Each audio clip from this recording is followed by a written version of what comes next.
This is the web transmission service of the Royal Canadian Military Institute.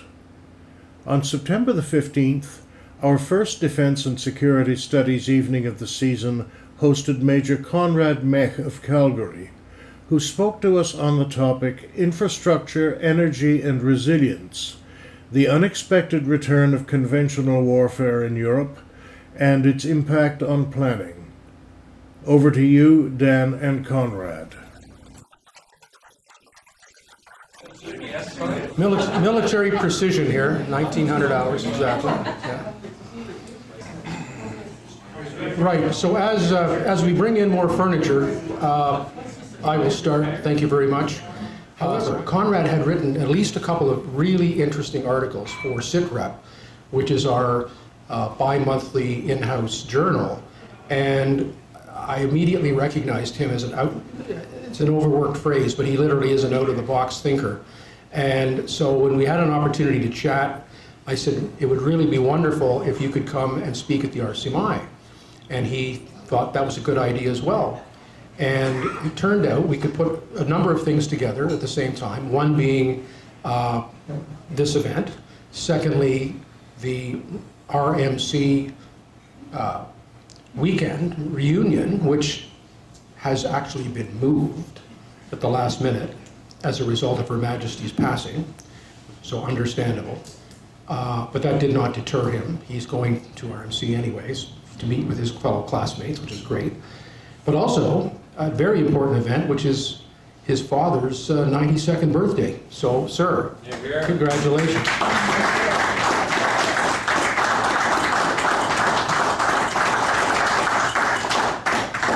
So welcome to everybody. Now, Konrad actually is a person who does not actually require an introduction, but he really likes one. So I will do that now. Okay. Hopefully I'll read this correctly. So Konrad Mech is a registered professional engineer in the provinces of Ontario and British Columbia, non-practicing, and is a project management professional certified by the Project Management Institute.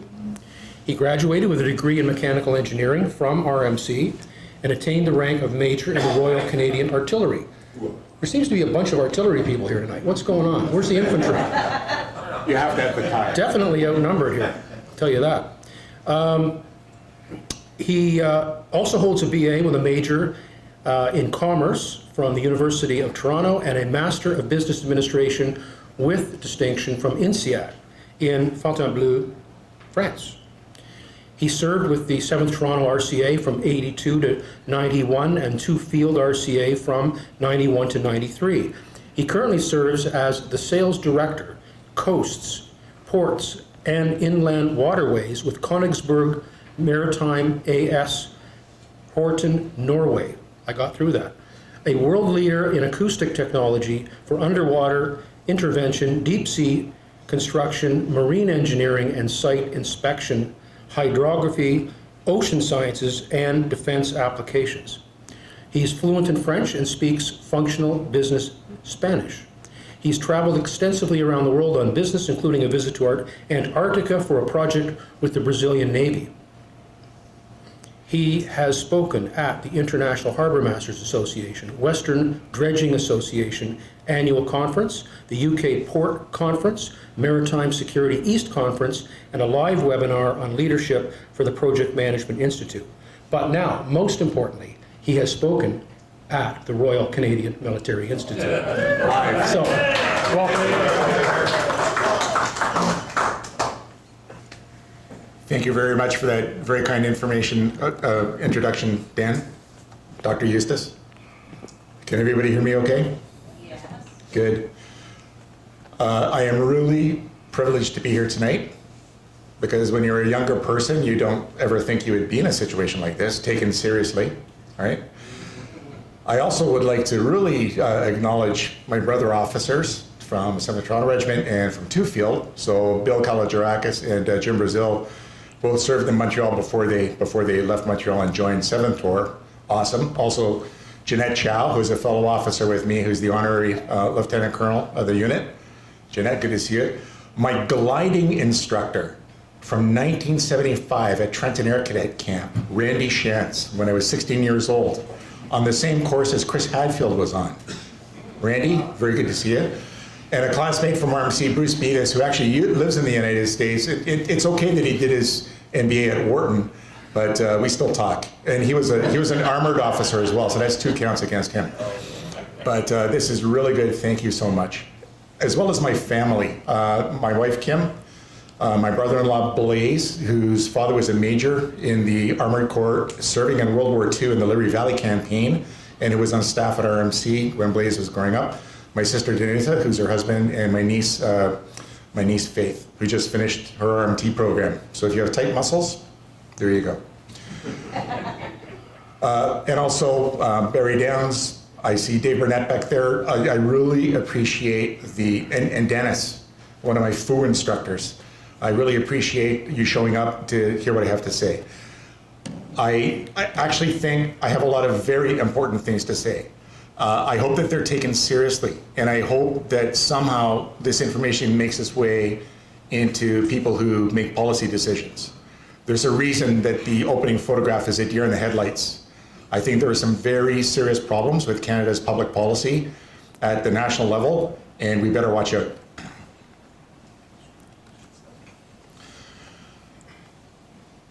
So on the upper left photograph, that is the commander of the hydrographic base in Brazil, and we became very good friends when I worked on that program in the Antarctic. China has Antarctic bases. We built a temporary camp for the Brazilian Navy in Antarctica on King George Island, and a Chinese construction company that's wholly owned by the People's Republican Army, People's Republic Army of China, built the permanent camp. In the middle photograph at the top, that's me. I've served as an officer. That was C7 qualification training, so I've carried arms. And the other 3 photographs are from China. I've spent a lot of time in China. The upper right is a university in Qingdao. The middle photograph is me by the Yangtze River, taking a look at a civil engineering project to provide drinking water. And the lower left is one of our channel partners. So I actually have firsthand experience there with multiple trips. And I love the people as individuals. This is a problem overall. I also want to talk about a 150-year arc of personal history, personal experience with Russia based on my father. And our family does not think of themselves as being a military family. But our son, Anders,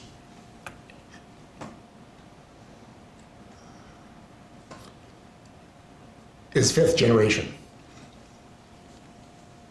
So what I want to do is to make sure that everybody understands this sort of arc of history here. It's very important. So on the upper left, I was invited as a guest of the Polish government to the 75th anniversary of the taking of Monte Cassino. And that is in the Monte Cassino headquarters, and I'm holding a banner of soldiers who were given their Monte Cassino cross. And the fellow in the middle is my father's father, my grandfather, Vladislav Mech. Now, his wife's father was actually conscripted into the Russian Imperial Army. It used to be conscription for life. It then was shortened to 25 years. And then in the late 1800s, it was shortened to 16 years. But life was unbelievably brutal. So they used to have a lottery of hope. And each year, 10% of the people would have a lottery and then would be released. So after 3 years, my great-great-grandfather won a lottery of release. But he was in Siberia, and when you were released from service, they take you to the front gates and said, "You're free, goodbye." And it took him 2 years to make his way across half the world from Siberia back to Poland, working his way across. So the Russians weren't exactly friendly people. And at that time, Poland was occupied and was not free. 1917, my grandfather was 16 years old. Trotsky and Stalin were leading the Red Army, and they were exporting the revolution. So they attacked Poland, and Liddell Hart says that the Battle of the Vistula was one of the formative battles. And so my grandfather, as a child warrior of 16, and his friend were trained on, water-cooled Maxim machine guns. My grandfather took a slug through the calf. His friend took a round down his entire body, and his last words were, "Don't tell my mother." The Russians lost. My grandfather survived. Then enter World War II. And what happens during World War II? At the end of the war, they were our allies, but at the start of the war, they were aggressors. And the Russians attacked Poland from the east. The Russians and the Germans linked up at Przemyśl, which is where my father was living, and they shook hands there by the River Sun. And my father, at the age of 9 years, saw his first dead body. It was a Polish soldier who lost lower legs due to mortar attack, and that was it. My father was living in occupied Poland, living on potatoes for 2 years under really serious circumstances. So the Russians still were not our friends, right? That's third generation. Cut to, and that's why I have the photographs on the upper right there. Those are my father's refugee cards from 1946 and 1947, when they were able to escape over the border from Russian-occupied Germany into British-occupied Germany. And the reason my father is wearing army uniform is because the Polish 2nd Armored Corps immediately threw him into a uniform, put a Colt pistol on his hip, and made him a courier on a Jeep so that they could put him on rations and start, fatten him up after being starved. And then he came to Canada and became very successful as a psychiatrist, a doctor, and finally we made him retire at the age of 85. Now, because of this history, our family was not very militaristic. It was like, avoid the war, bad things happen. But my brother and I both decided to go to Royal Military College. The photograph on the lower left is me granting my son Anders his commission in the Stairway of Honor at RMC in 2014. So I'm on the right, graduated class of 82. He's on the left taking the salute. He then decided to take Reg Force, and so the photograph on the lower right is he's on the fan deck of HMCS Toronto between Greenland and Iceland, and he's a boarding party commander, so they're doing small arms practice during Operation Reassurance, and they were broken off from the fleet to tail a Russian task force that was running the GIUK gap. So here we are, and one thing I didn't mention is that in the 1990s, which Hillier labeled the last decade, the decade of darkness, when everything was being cut because we had a peace dividend and the wall came down, and then in the 2000s when we pivoted to a war in Afghanistan, who ever would have thought that we're back to a conventional land battle with artillery and tanks and fast air and hyper missiles like we are today? Who would have thought? So that's what this talk is about, 5 generations of people who suffered. Now, I talked about infrastructure, energy, and resilience. And it seems kind of a weird topic with that intro. It's completely germane to the deer in the headlights. So World War I'm just talking about rapid tech advances. At the beginning of World War I, pilots were falling out of the sky with aircraft. At the end of World War I, they had metal-skinned, single-wing monoplanes that were firing cam-operated synchronous machine guns, twin machine guns through the prop, and much faster speeds. The tank was invented. Submarine warfare was invented. Unlimited warfare was invented. The Imperial German Navy declared unlimited warfare and stated that any vessel flying under any flag, even if it was neutral, would be torpedoed.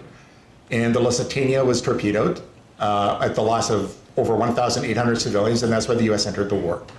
Very rapid advances. Second World War, same thing. At the start of the Second World War, at the lower left, biplane, fabric-covered swordfish aircraft attacked the Bismarck with torpedoes. Now, they sunk the Bismarck, but I don't think hardly any of these aircraft came back, right?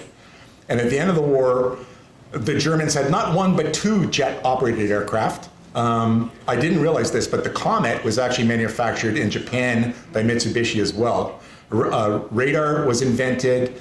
The V1 and V2 missiles were invented, and of course atomic weapons were invented. Extremely rapid advancement. But let's think about Ukraine, and let's think about Russia, and let's think about the fact that they're emptying prisons now of conscripts, and let's think about the videos that we've seen of tanks that are blown up and stuff like that. So the point I want to make is that at any conflict, it's not the equipment you start with, it's the replacement of battlefield losses that count. And the second thing is your enemy cannot be your supplier. And so Germany is learning this lesson in a horrible way. But I have to say, the battle over Taiwan has nothing to do with nationalism. It has to do with one factory that produces 90% of high-tech electronic chips. And so that entire situation there is denial of a key resource to the enemy. That's what it's about. And let us not pretend it's about anything else. The other point about it's not the equipment you start with. I was at the Airman's Dinner in Vancouver a few years ago. Josh Kutrick was a test pilot for F-18s in Cold Lake. He's now Canada's astronaut who's probably slated to go to the moon on the Artemis missile, rocket. But yeah, so the topic of that evening was the F-18 Hornet. The guest speaker was another RMC grad who was pitching that the F-18 was better than the F-35. And I made the point, I said, it's not whether the F-18 or the F-35 are best at the start of the battle, it's who can make them fastest as they're shot down. That's what I mean by resiliency. Now, it's Canadian strategy and policy decisions, and I said I really hope this ends up in the hands of people who make decisions and drive policy, because I think our policy is goofy. And we need to come up with policy that addresses resources, resiliency, robustness, redundancy, and recovery, rapid recovery. Those really are the 5 key things. I asked a very good friend of mine who is an extensive speaker, I won't drop his name, but everybody would know who it is at the drop of a hat. And I asked him to review this with me, and we were talking about what would make things stick. What can you, as an audience, walk away with? And I thought about the fire triangle. So on the left, you can't have a fire unless you have all 3 of these elements. You have to have fuel, you have to have oxygen, and you have to have ignition. And if you're a firefighter, you know that you go to a fire and you assess how to knock it out, take one of those legs out, the thing collapses. Now, if you take a look at the right, and if you think about Maslow's hierarchy of needs, the basic needs are food, shelter, energy. And I personally believe that energy is paramount because you need energy for tractors, you need energy to make fertilizer. Food is driven by energy, and likewise shelter. What good is a box when it's minus 40 and you don't have heat? Energy is really important. Those 3 things in our security triangle ensure that we have a healthy society in the middle. So think about that as we go through this. And then talking about speed of recovery, robustness, rapidity of change during combat. Did you know that the Jeep did not exist at the start of World War I? It did not exist. And the Army put out a contract and they said, we need a vehicle. And they sent out a request for quotation to 250 companies, but they gave them 11 days to respond to the technical specs. And they had to have a viable plan. Only 3 companies responded, and then the one company that won the contract, actually, let me get the name because it's really important. American Bantam. American Bantam was a bankrupt company. They delivered a functioning Jeep that did not exist before from scratch that ran through the trials grounds and met all the Army's requirements in 49 days. From nothing to the most ubiquitous vehicle in World War II in 49 days. Is it possible with the way that we procure stuff in the federal government? Right? Isn't that kind of key if you're going to survive instead of having bureaucrats argue as to who gets to argue about what terms? So think about that. Adversaries. We have very serious adversaries. So Putin went to Beijing before the Beijing Winter Olympics. And he met with Xi Jinping. And then immediately after the Beijing Winter Olympics, he attacks Ukraine. Xi Jinping is confident enough that he's going to get a 3rd term for life, that he made his first trip out of China after COVID, and he met with Putin in Uzbekistan. Do we not think that that's problematic? I do. And then we have the rest of the cast of characters there, the wild cards like North Korea, Iran, and Pakistan. And we know about them, but to me, they're low-level noise. We have a really serious security concern right now. Now, Russia. If you look at the upper left, those are body bags. And these are body bags of civilians that have been killed in the Russian conflict. And that's a terrible sight to see. War crimes. I personally think that Putin and the rest of his supporters in Russia realized that they could act with impunity when they shot down Malaysia Airlines 17 and killed over 200 Dutch civilians and didn't suffer any consequences at law at all. None. Deny, deny, deny. Russia is a lawless state. They flaunt international law. The entire structure is corrupt. They're ailing with falling lifespans. The economy is collapsing. They're our wavering allies. But I'm going to point something out about them with the security triangle. Second thing is China. I showed you the photographs, individuals, I love them. As a society, I am extremely concerned. I went to a trade show, I was walking around, and I saw an item on display from a Chinese manufacturer, and I said to myself, are you kidding? And I walked up, asked for the data sheet, took a photograph of it, emailed it back to our office, and they came back and said, yep, it's an exact dimensional copy to the millimeter. So I tried to have one of our partners there buy one, and they said, well, we don't really know how to do the electronics inside. We're looking for a partner who can help us with that part of it as well. That's the type of mentality we're thinking about. Xi Jinping most likely will get a third term. He wouldn't feel confident if he left China the way he did. They're becoming very militarily belligerent. They have a published polar policy. They call it the Polar Silk Road. They have declared themselves an Arctic power. They have more icebreakers than Canada does. There are a lot of tensions right now with South Korea, particularly Japan. Now Japan is publishing articles that are saying US and Japan in the same sentence, but they do have internal crises that are being stifled. So, and we're not talking about the Uyghurs. So the question to ask, are they serious? Is this just saber rattling, or are these actual warnings? And my position is words matter.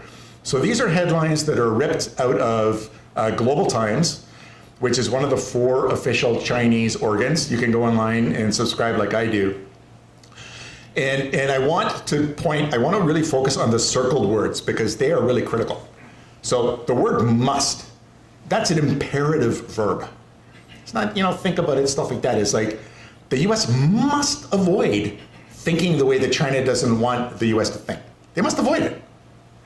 The middle one is really problematic for us. And when we think back to some of the conservatives that lost seats in the last election, there was a real concern about interference on the part of Chinese media, making dramatic misstatements and being very aggressive with robocalls and personal contact in writings that were heavy with Chinese population. And here Xi stresses the unity of Chinese at home and abroad. So here's the premier of the Chinese Communist Party who is calling for solidarity and belief and faith in the motherland. So if you're diaspora, Chinese diaspora, you're still fair game for pressure. There it is. It's a headline. And then the bottom one is really interesting because it says China sternly warns Biden administration. Now, think about the word sternly. Take that out of the sentence. China warns Biden. Who uses the word sternly? Teachers who are disciplining children who are being unruly, and judges who are sentencing people of violent crimes. Those are the types of people who use the word sternly. The words matter. And then the PLA will not sit idly by.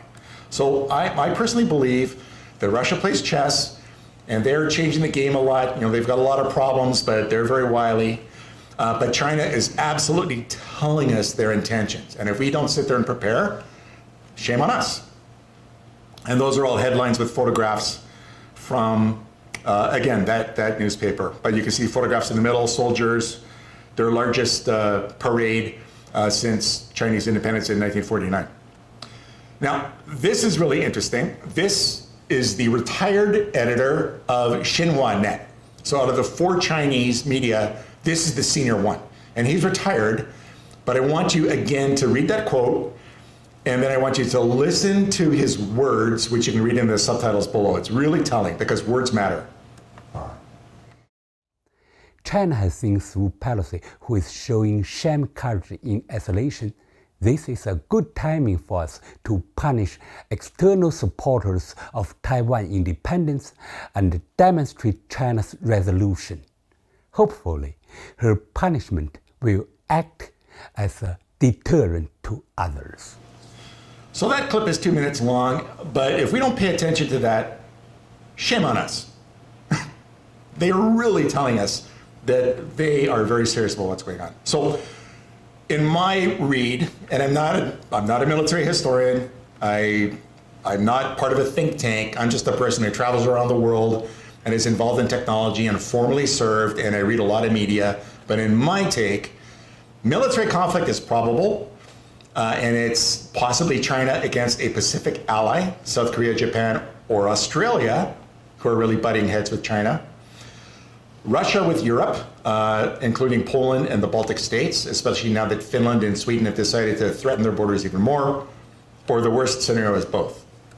So if conflict is coming, are we prepared? Do we really understand how to secure these three things to keep Canada strong, safe, and secure, like the last defense policy paper that came out? Or are we deer in the headlights? And the problem is right now, our bureaucrats and our federal government, I believe, are the latter. Now, here's another concern for me. And I talked about robustness, resiliency. The Ukrainians have done a fantastic job. Everybody thought that they would be done in 72 hours.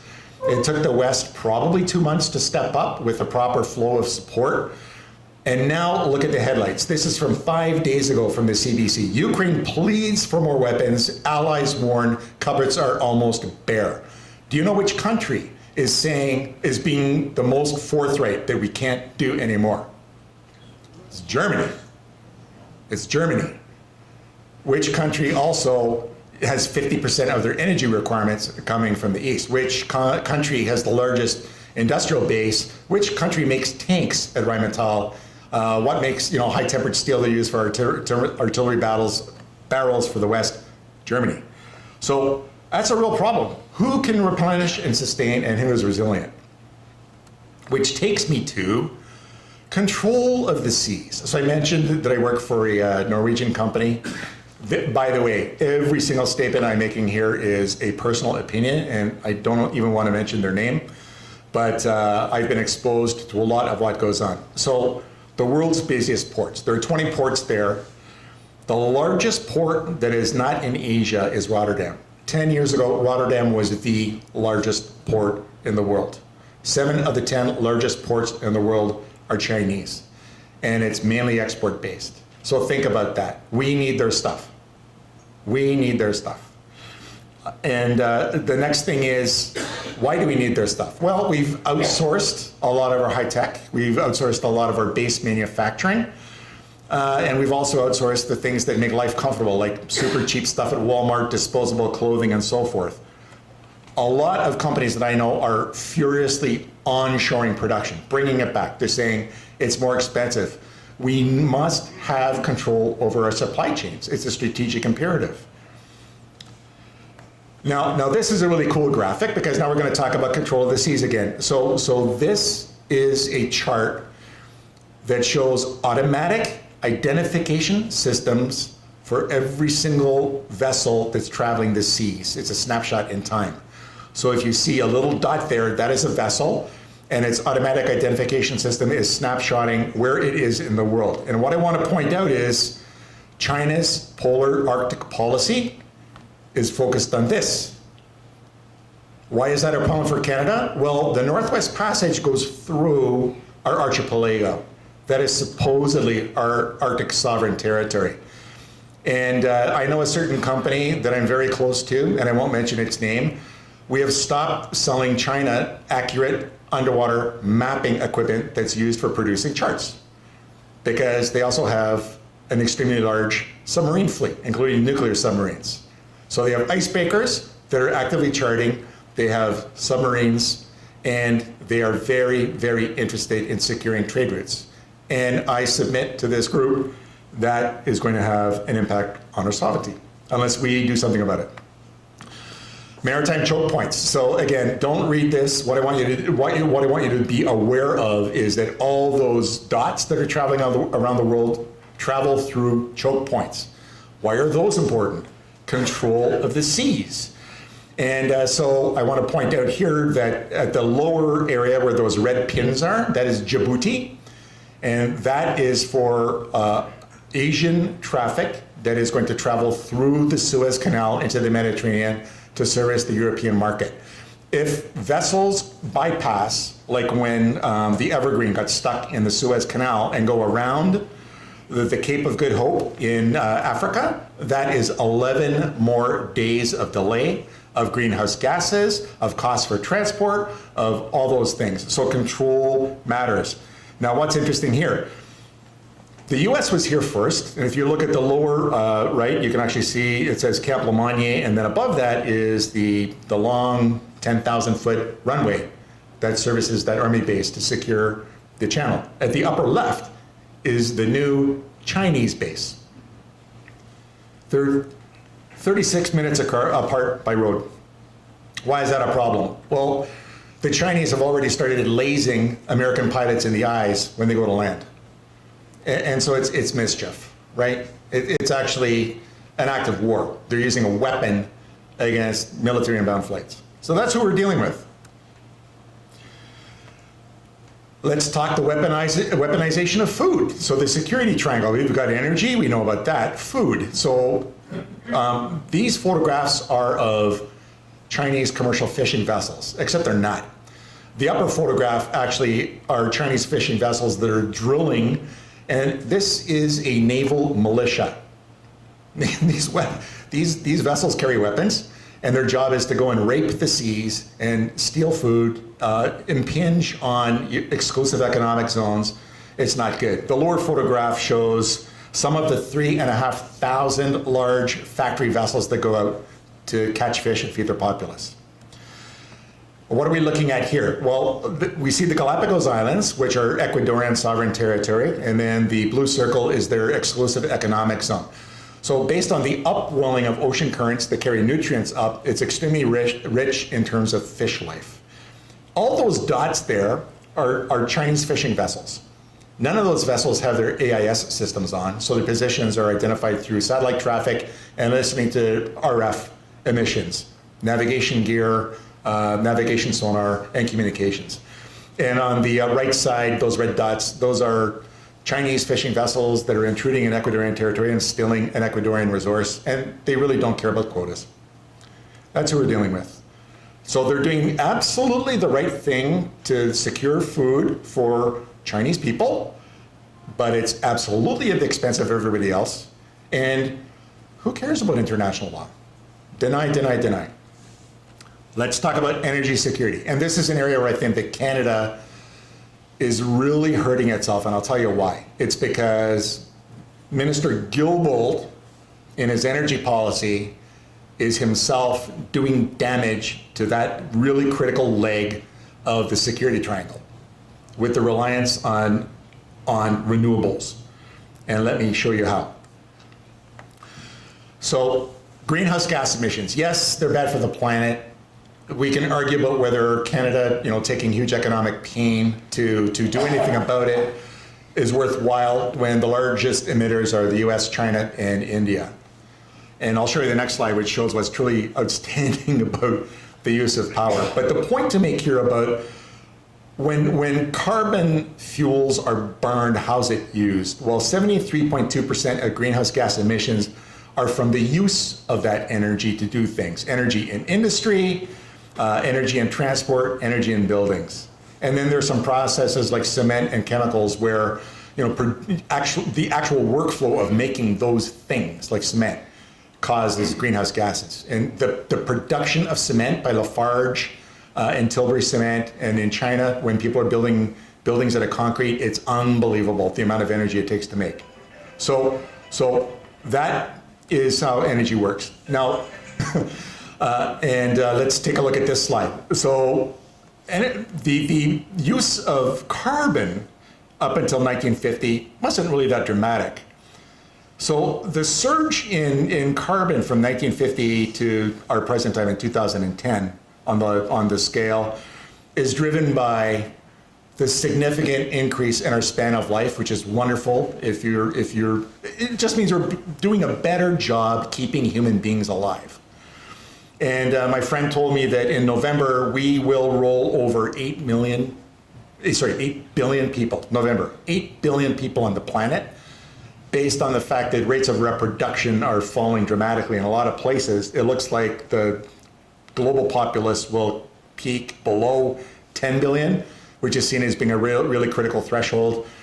The whole question is, if we're in a global political situation where we're at war, where food can be weaponized, are we going to have problems with famine? Are we going to have issues? And what does that mean for us in Canada?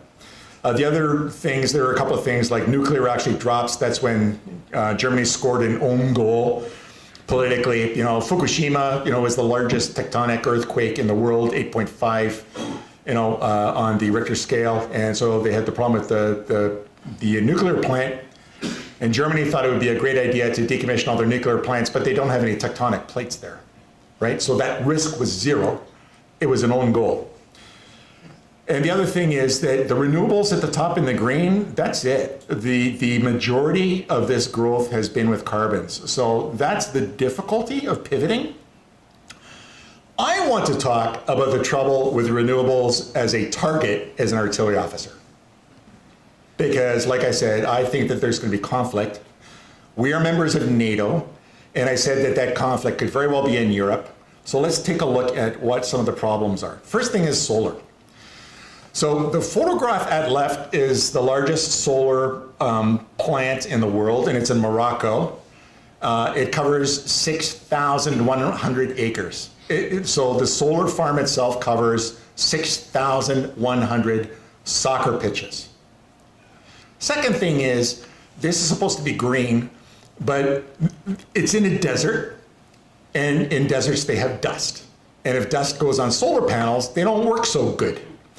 And so they have dammed a river and they've impounded water, and they use between 2.5 million and 3 million cubic meters of water per year to clean off the solar panels.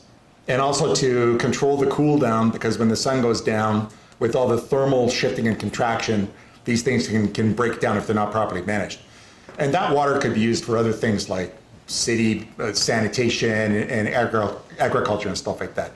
So solar is a real problem. The major manufacturer of solar panels is in China.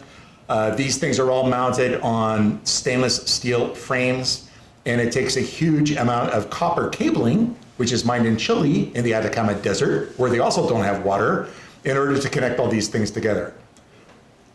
And you can't camouflage it. So as an artillery officer, I say, how would I attack a solar farm?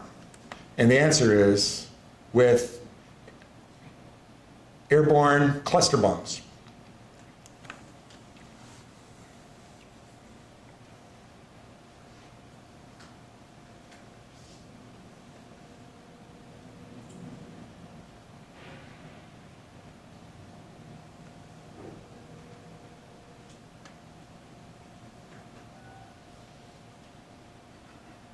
Like a phase 3 video. Yeah, exactly.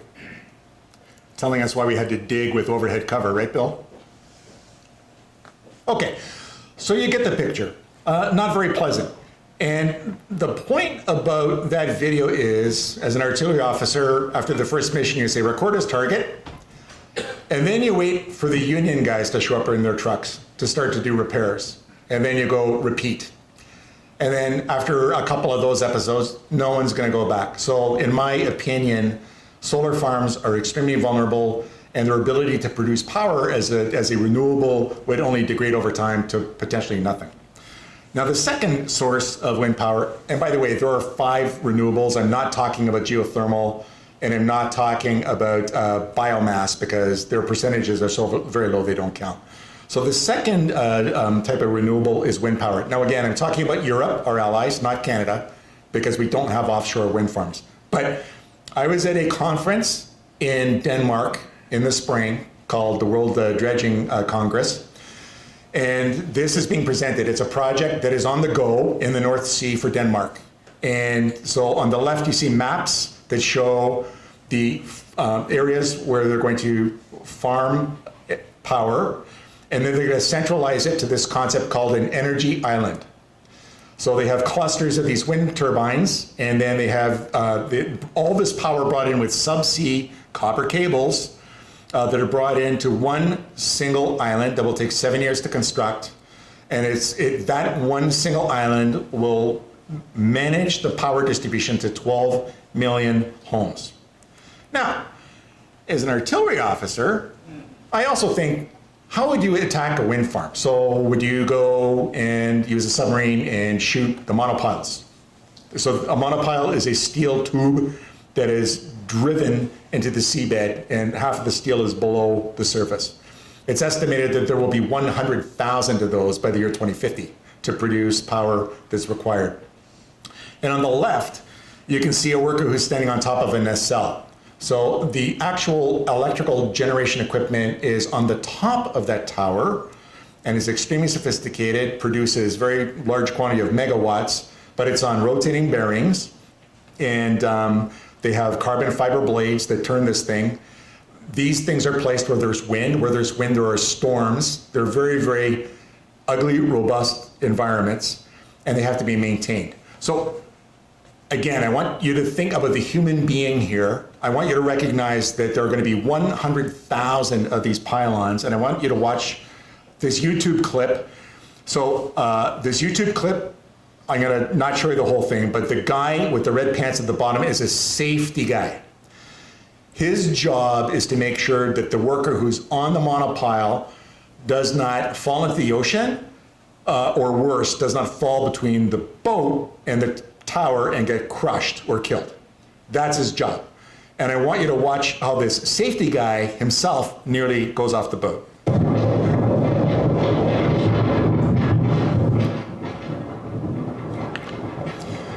So these are placed in areas where there's extreme wind, extreme wave. This is a nice day. That's where this guy nearly goes off.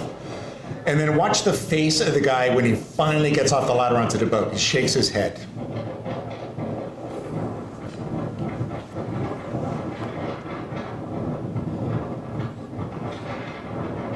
So the guy in the red pants, he's counting waves, and he's trying to eyeball the height of the wave so that he can make sure that when the boat swings up, the guy can actually get off safely.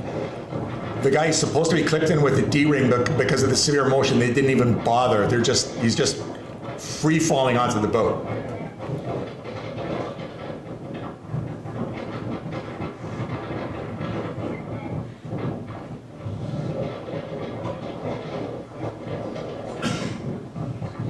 Yeah, shaking his head. So, 99 more to go, right? It's an exceedingly dangerous job. So, I'm thinking, do you attack with submarines and try to shoot all the monopiles? No. Do you take aerial drones and try to shoot the nacelles? No. You know, what you do is you go for the one hard target with a weapon that you know works well. And the only real way to defend against this is with massive air defense. And I actually talked to some of the people in Denmark about their project. They have no such plans. So what you're looking at here is a bunker buster. It's launched from an aircraft way away where the fighter delivery vehicle is pretty safe. And then this thing is laser guided. When you see the target, you'll see it's got a laser spot on it.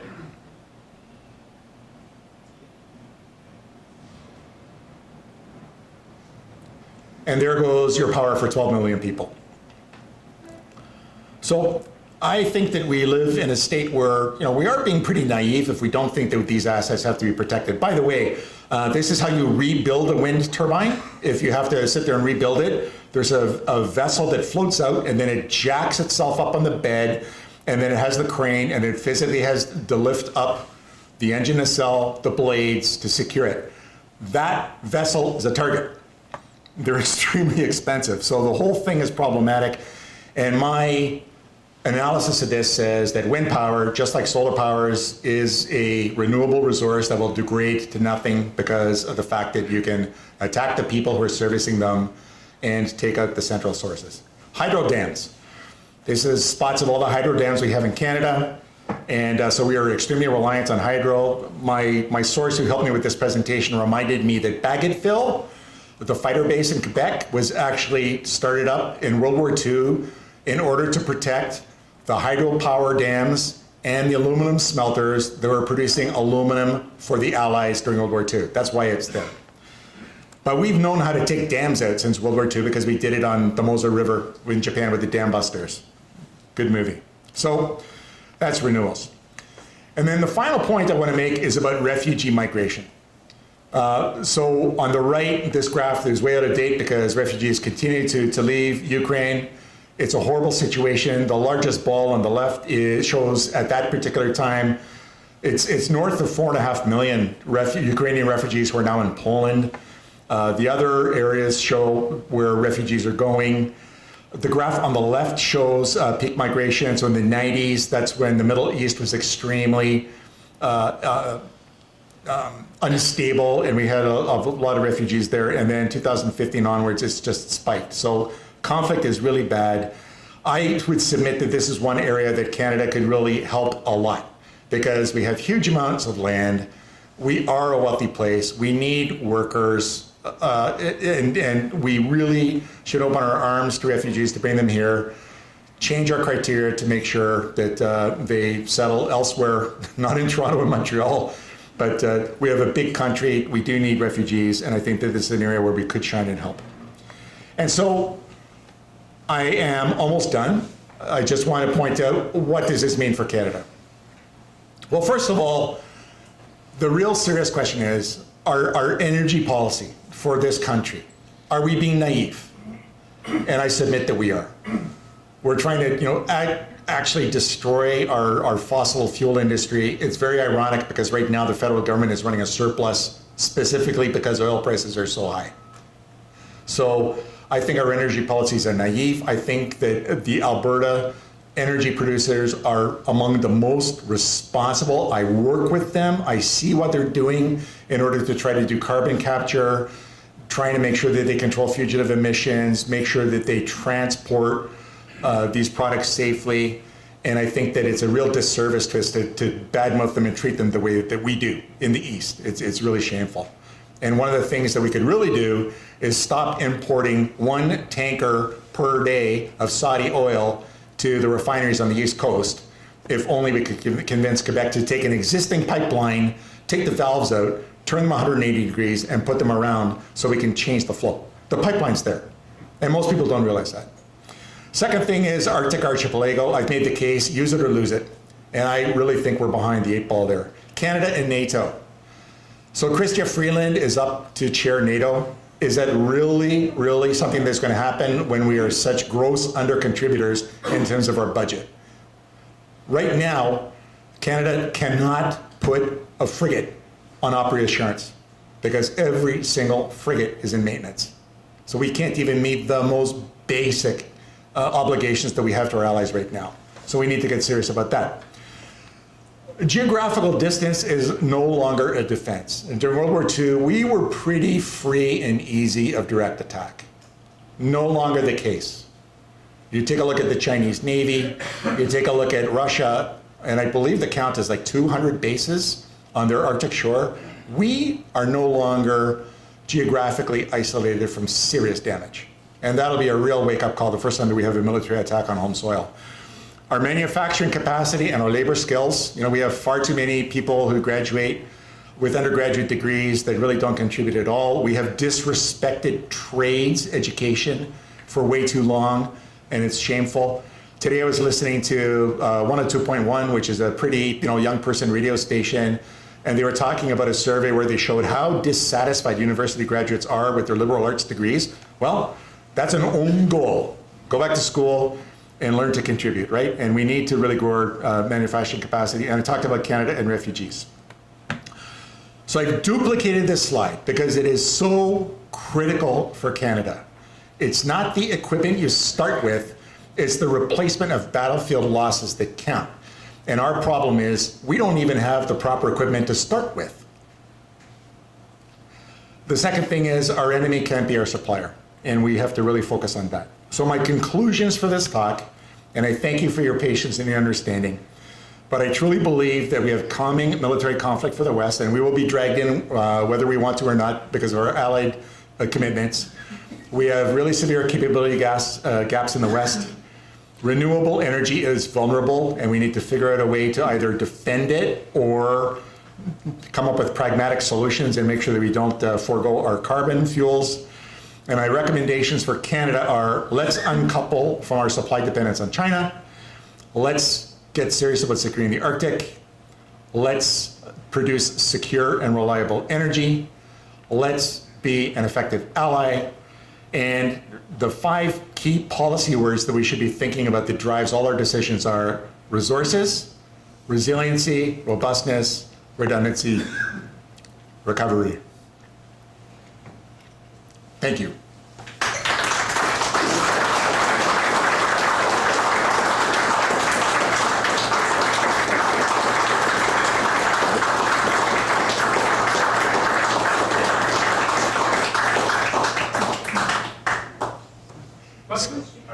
Oh, no, that's Scott Timpson.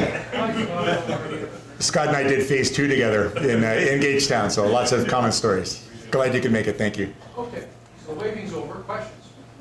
Yes, please. Mike Clare. I certainly agree with a lot of your concerns regarding renewable resources and the vulnerability to attack. How does that vulnerability compare to vulnerability for fossil fuel stations, gas generating stations, oil-powered steam stations?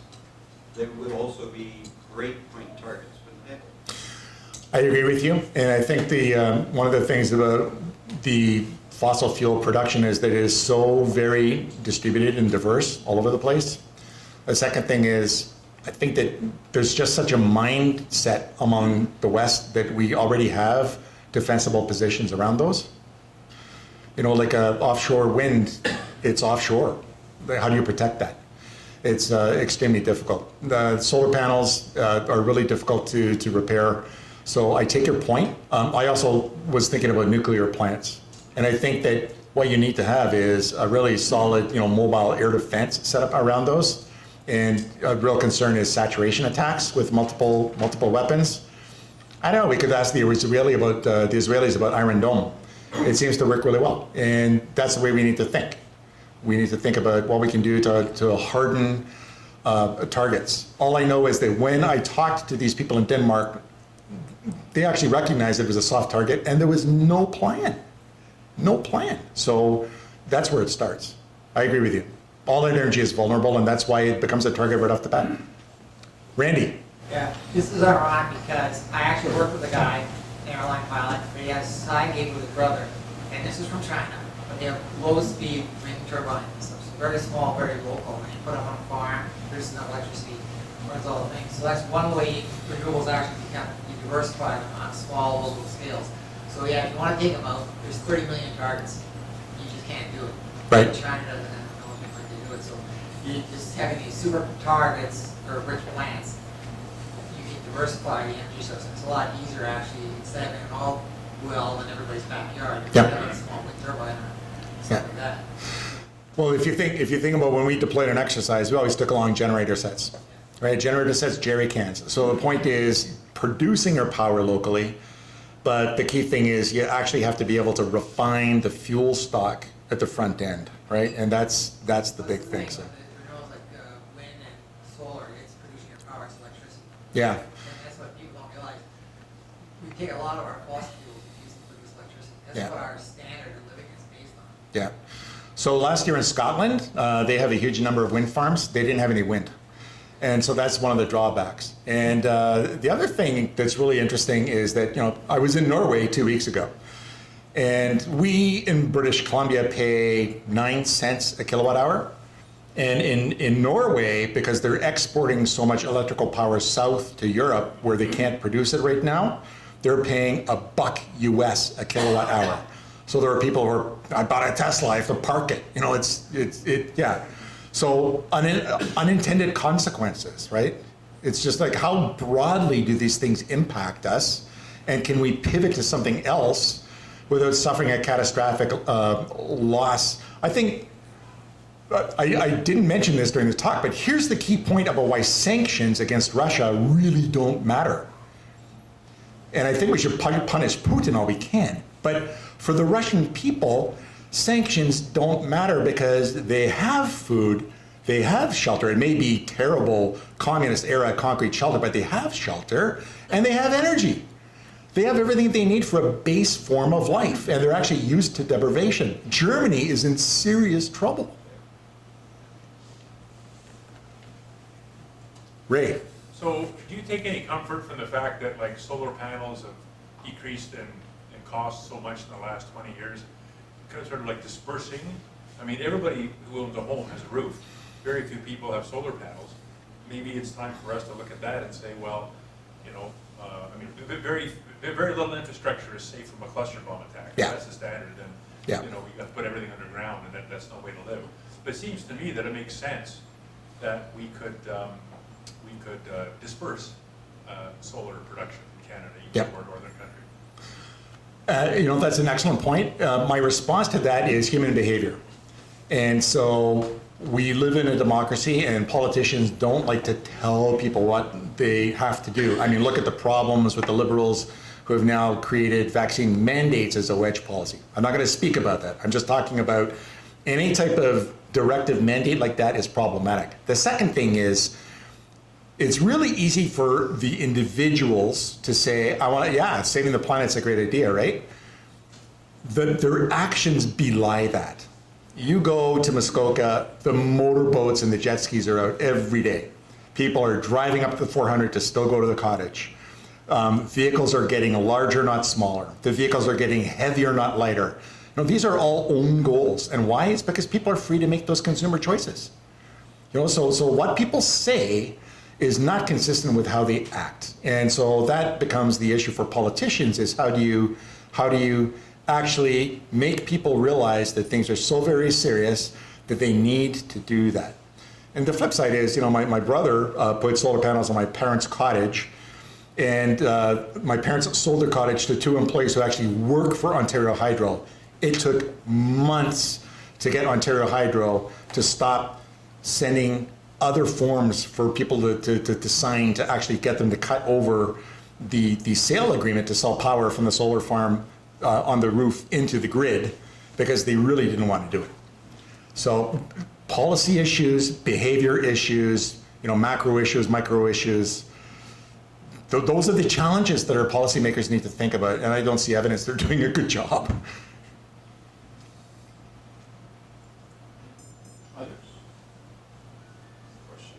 Yes. Why do you think the U.S. is standing idly by when China is just moving forward with the art to get these reports? Why is the U.S. doing it? Oh, well, that's a really interesting question. I think that the United States is doing a lot. So they signed a bill to provide Taiwan really serious weaponry, and that was after Pelosi's visit. And so they are stepping up. The interesting thing is, at law, China does own Taiwan. In reality, since 1949, when Chiang Kai-shek and the rest of the people from the Chinese government went to Taiwan, all the funding that has made Taiwan what it is until recently has been from the US, right? So the microchip plants and stuff like that. Now, what's interesting is that Foxconn, which is the largest electronics manufacturer in the world, that supplies, you know, all the chips for the Apple computers and the phones, is actually a Taiwanese company owned by a Taiwanese billionaire, but most of the factories are in China. So there's a great deal of interplay there. And some people are saying, why would China invade Taiwan? Why would they invade Taiwan? You know, they already own Taiwan. Well, no, they don't. You know, they have a separate government that has been de facto independent for 70 years. And the second thing is, I actually think it's about the chip factory. It's about denial of resources to us, because both sides need them. Taiwan is supplying them to both sides right now. But, you know, if China goes in there and denies it, you don't build a chip plant overnight. So the United States is actually doing a lot. And if you take a look at the Chinese media, they are furious furious. The Chinese also, if you remember that map I showed you about choke points, sorry, Dan, do it? You want to? Okay. If you think about those choke points, China wants to dominate the South China Sea because Guangzhou, Hong Kong, Shanghai, they're all on that sort of southern curve of China, and the shortest route to market is through the Malacca Straits that goes by Singapore. That's really critical, and so that's why they want to control all of that territory. And plus, they want to steal the oil, and so they're infringing on Vietnamese, Laotian, Cambodian, Philippine, and Indonesian rights in there. If you take a look at the 9-dash line in Wikipedia, you'll learn that there's a lot of drama there. And the States is regularly going by the Spratly Islands and doing what they call freedom of navigation to deny those claims to China. And the other thing that most people don't realize is that China actually in the 80s proposed a law that said that you can't take reefs or objects that are below the water at high tide line and then create them into islands. So China proposed that as an international law.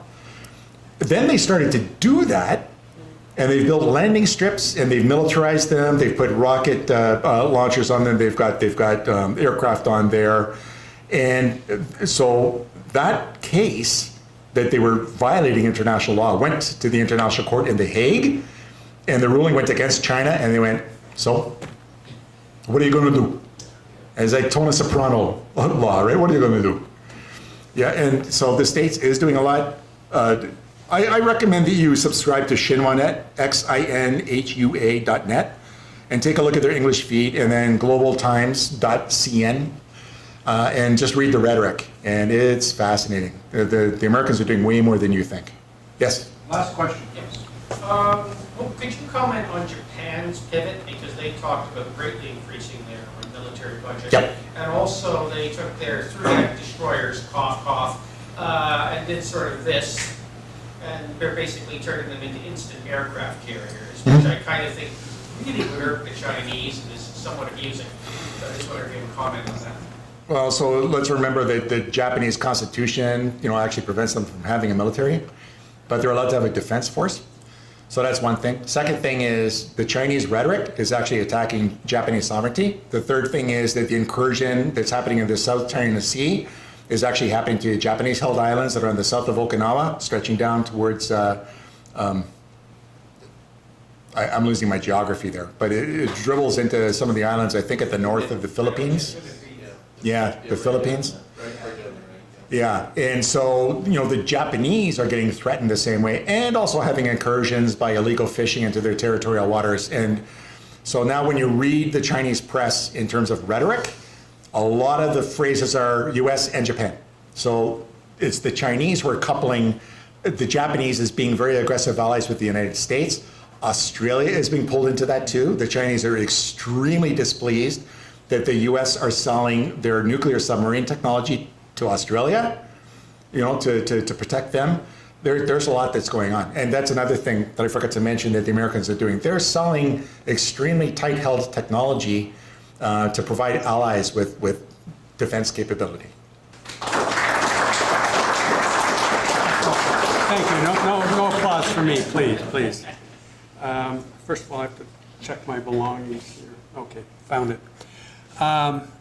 First of all, I'm Rod Seifert, and I'm the president and executive director of the RCMI. For those of you who are not members and guests, welcome. I hope you come many times, and certainly my main purpose for being up here is to thank Konrad for